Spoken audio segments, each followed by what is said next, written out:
নমস্কাৰ এটি গুৰুত্বপূৰ্ণ বাতৰিলৈ নিউজ নাওৰ ষ্টুডিঅ'ত মই মুকিবুল হুছেইন।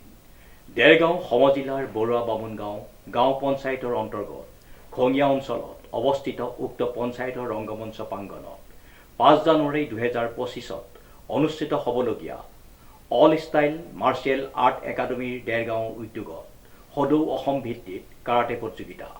নিউজ নাওৰ এক বিশেষ প্ৰতিবেদন। দেৰগাঁও সমজিলাৰ বৰুৱা বামুণ গাঁও পঞ্চায়তৰ অন্তৰ্গত খঙিয়া অঞ্চলত অৱস্থিত উক্ত পঞ্চায়তৰ ৰংগমঞ্চ প্ৰাংগণত 5 জানুৱাৰী 2025 অনুষ্ঠিত হ'ব Khangia all style martial art academy দেৰগাঁৱৰ উদ্যোগত সদৌ অসম ভিত্তিক কাৰাটে প্ৰতিযোগিতা। এই উপলক্ষে Khangia all style martial art একাডেমীৰ মুখ্য প্ৰশিক্ষক তথা মুখ্য সম্পাদক সঞ্জীৱ বৰায়ে যোৱা 15 ডিচেম্বৰ তাৰিখে দেওবাৰে এখন সংবাদ মেল সম্বোধন কৰে। খঙিয়া অল ষ্টাইল মাৰ্চিয়েল একাডেমীৰ তৰফৰ পৰা সকলো চেনেললৈ মই ধন্যবাদ জ্ঞাপন কৰিছোঁ। আজি মই যি এই সংবাদ মেলটো নিম বুলি ভাবিছোঁ তাৰ উদ্দেশ্যটো হ'ল আমি সদৌ অসম ভিত্তিত এখন কাৰাটে চেম্পিয়নশ্বিপ পাতিছিলোঁ।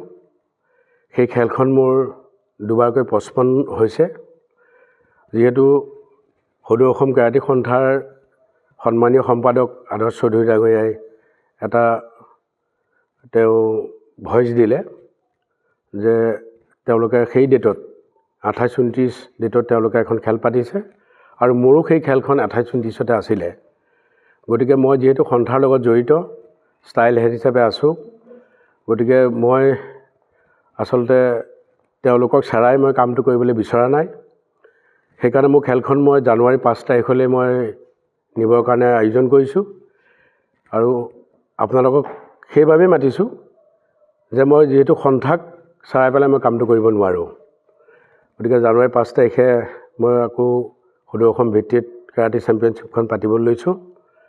গতিকে আপোনালোকক এই চেনেলৰ জৰিয়তে জনাইছোঁ, যিহেতু মই দুবাৰকৈ পষ্টপন হৈছে খেলখন, তাত অৰিহণা আগবঢ়াইছে বহুতে।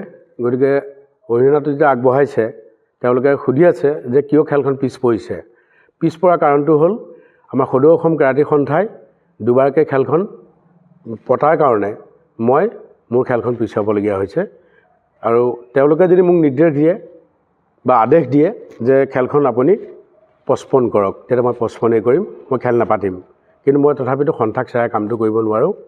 আপোনালোকৰ চেনেলৰ জৰিয়তে আৰু এটা কথা কওঁ যে সদৌ অসম কাৰাটে সন্থাই যিখন খেল 27 আৰু 28-29 এই 3 দিনীয়া কাৰ্যসূচীৰে পাতিছে, অসমৰ প্ৰতিখন জিলাৰ প্ৰত্যেকজন ছাত্ৰ গৈ তাত সেই খেলখনো সফল কৰিব বুলি মই আপোনালোকৰ চেনেলৰ জৰিয়তে আশা ৰাখিলোঁ। খঙিয়া ৰংগমঞ্চতে আয়োজন কৰিছোঁ। খেলখন আমি পাতিছোঁ দুদিনীয়া, কিন্তু খেলখন এতিয়া হ'ব এদিনীয়া, কাৰণ আমি 5 জানুৱাৰী দেওবাৰ পৰিছে। গতিকে সকলোকে মই জনালোঁ যে 5 জানুৱাৰীতে পাতিম, বোলে ভাল হ'ব, আমি সকলো যাম আৰু তেওঁলোক আহিব। আৰু আপোনালোককো নিমন্ত্ৰণ জনাইছোঁ ইয়াতে যে সেই খেলখনলৈ আপোনালোক এনেকুৱা ধৰণে প্ৰচাৰ কৰিব লাগিব যাতে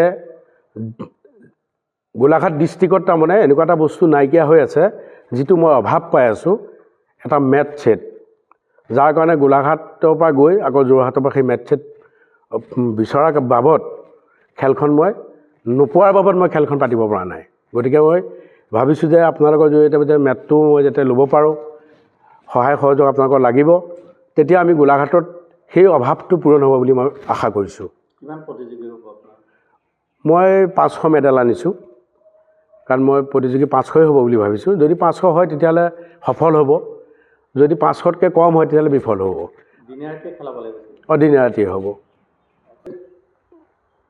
আজি মোৰ 32 বছৰ হ'ল সেই খঙিয়া অল ষ্টাইল মাৰ্চিয়েল একাডেমী গঠন কৰা।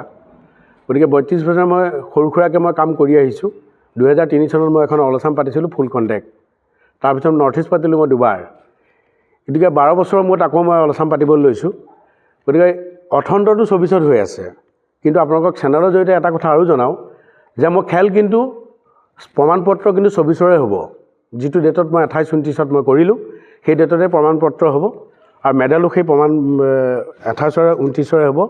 কিন্তু জানুৱাৰীত কিন্তু খেলখনহে হ'ব। সেইটো আপোনালোকক জনাই থৈছোঁ কাৰণ অসমৰ ৰাইজে ভুল বুজিব যে কিয়নো আকৌ জানুৱাৰী 5 জানুৱাৰীত খেল পাতি কিয় চাৰ্টিফিকেটত 5 জানুৱাৰীত নিদিলে কাৰণ মোৰ প্ৰিণ্টিং হৈ গ'ল 500 চাৰ্টিফিকেট 500 মেডেল আৰু 23টা ট্ৰফি মানে অফিচিয়েল ট্ৰফি কেটা কেটেগৰী হ'ব মানে উচ্চ নিম্ন শাখা তেনেকুৱা থাকিব নেকি আৰু কেনেকৈ জইনিং 20 বছৰলৈকে খেল হ'ব আণ্ডাৰ 19 আৰু আণ্ডাৰ